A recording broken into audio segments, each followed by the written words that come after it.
ചില ദിവസങ്ങളിൽ നമ്മൾ പുറത്തിറങ്ങാൻ നിൽക്കുമ്പോൾ ഇങ്ങനെ കുറച്ച് ചടങ്ങുകളൊക്കെ ഇവിടെ നിർബന്ധമാണ് കേട്ടോ. ഹീരോയിന്റെ കളിപ്പാട്ടങ്ങൾ പോയി പോയി മുറ്റം വരെ എത്തിയിട്ടുണ്ട്. വാതിലൊക്കെ പൂട്ടിയോണ്ട് ഇനിയിപ്പോൾ അത് തുറന്ന് അകത്ത് വെക്കാൻ മടിച്ചിട്ട് ഇവിടെ സൈഡിൽ ഒതുക്കി വെച്ചിട്ട് ഞങ്ങൾ പോവാണ്.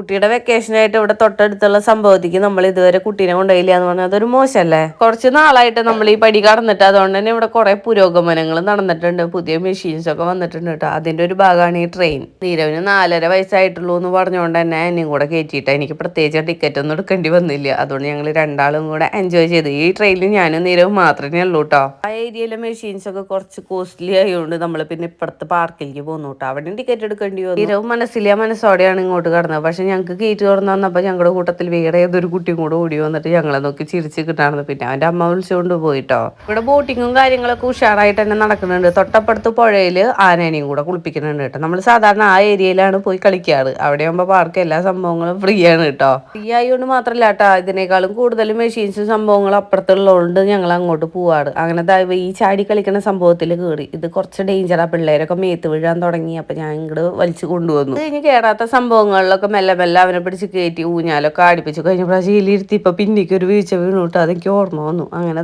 നമ്മളെല്ലാ പരിപാടിയും കഴിഞ്ഞ് ഇരുട്ടായി ഇറങ്ങി. ചായയൊക്കെ കുടിച്ച് ഇറങ്ങണം എന്നാ വിചാരിച്ചത്. പക്ഷെ നീരവൻ ഐസ്ക്രീം വേണമെന്ന് പറഞ്ഞിട്ട് പിന്നെ ഈ തണുപ്പത്ത് ഐസ്ക്രീം കഴിക്കണം അത്ര നല്ലതല്ല. എന്നാലും അതും മേടിച്ച് മീനൊക്കെ മേടിച്ച് നേരെ വീട്ടിലേക്ക് പോകുന്നു. അപ്പൊ അത്രേ ഉള്ളൂ. ബൈ.